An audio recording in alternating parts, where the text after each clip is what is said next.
au verset 5, il dit, « Il en va de même pour la parole qui sort de l'homme. » Deux points. Elle est insignifiante si elle n'est pas inspirée par le Mundi, virgule, mais l'homme se vante par elle de grandes choses. Point. Ne suffit-il pas d'un petit feu pour incendier une vaste forêt? Point d'interrogation.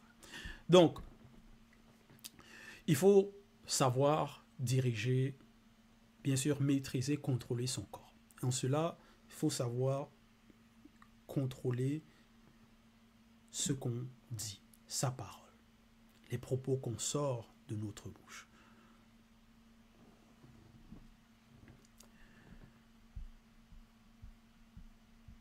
Et aussi au verset 5, il dit que la parole est insignifiante si elle n'est pas inspirée par le Mundi.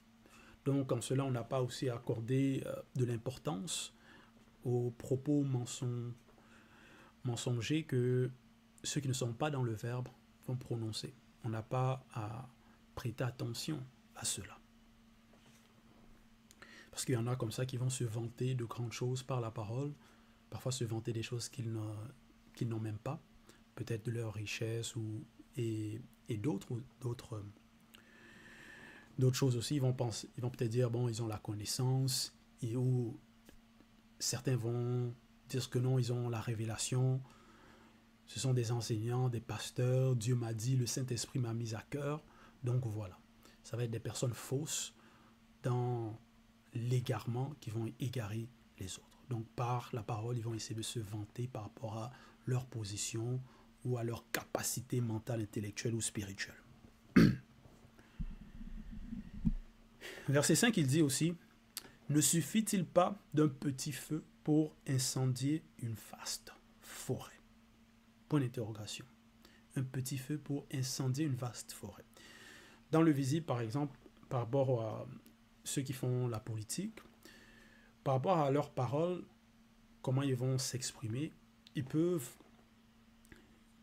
bien sûr, égarer les personnes, mentir et pousser des personnes à commettre certains actes aussi, soit peut-être à voter pour eux, voter pour des lois contre nature, ainsi de suite. Et par la parole aussi, ils peuvent amener certains à se rebeller ou à causer du trouble, peut-être dans une région, dans un territoire. Donc ça peut représenter ce petit feu-là qui peut incendier une vaste forêt. Donc la source, c'est par rapport à la parole qui va sortir de l'homme, qui va avoir des dégâts, des répercussions, aussi par rapport au visible.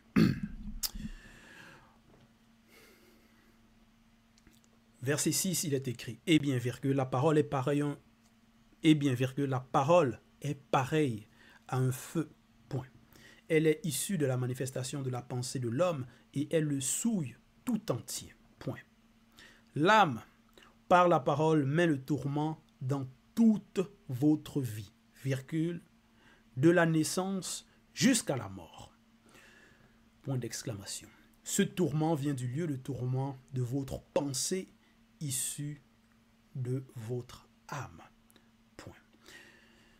Donc, ici, au verset 6, Munaganda, l'initié élu, donc, compare la parole à un feu.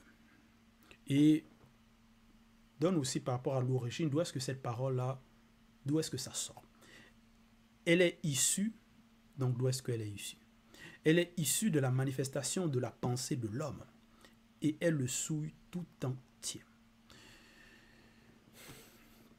Parce que la parole, ça, si ce n'est pas selon le verbe, si ce n'est pas selon la vérité, donc ça a de l'impact, ça a des dégâts, des répercussions. Donc ça souille. Et comme au verset 5, il a dit, ne suffit-il pas d'un petit feu pour incendier une vaste forêt? Donc, par cette parole, ça a aussi des répercussions sur donc, la vie de la personne.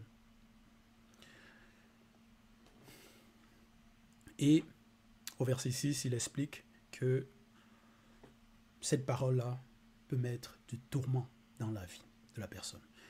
Un exemple, par exemple, si dans certaines circonstances. Ça peut être au travail, avec les collègues, ça peut être peut-être dans des réunions, et ainsi de suite. Tu ne maîtrises pas ta parole, tu n'arrives pas à te contrôler, à savoir te diriger, et tu prononces des paroles peut-être grossières ou autres, contradictoires. Donc, peut-être tu ne réfléchis pas avant de parler, avant de prononcer des propos. Plus tard, tu peux avoir du regret par rapport à cela. Ça peut te troubler par rapport à ce que tu as dit, ton comportement.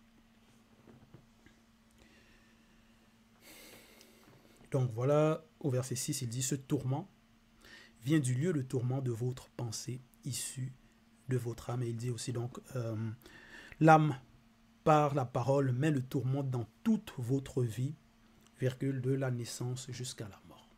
De la naissance jusqu'à la mort. Donc, si on est en mesure de contrôler par rapport aux pensées, parce que c'est là la source. Parce qu'avant que ça sorte, c'est déjà par rapport à... ça vient de l'intérieur. Donc, ça vient par rapport à la pensée qui est issue de l'âme.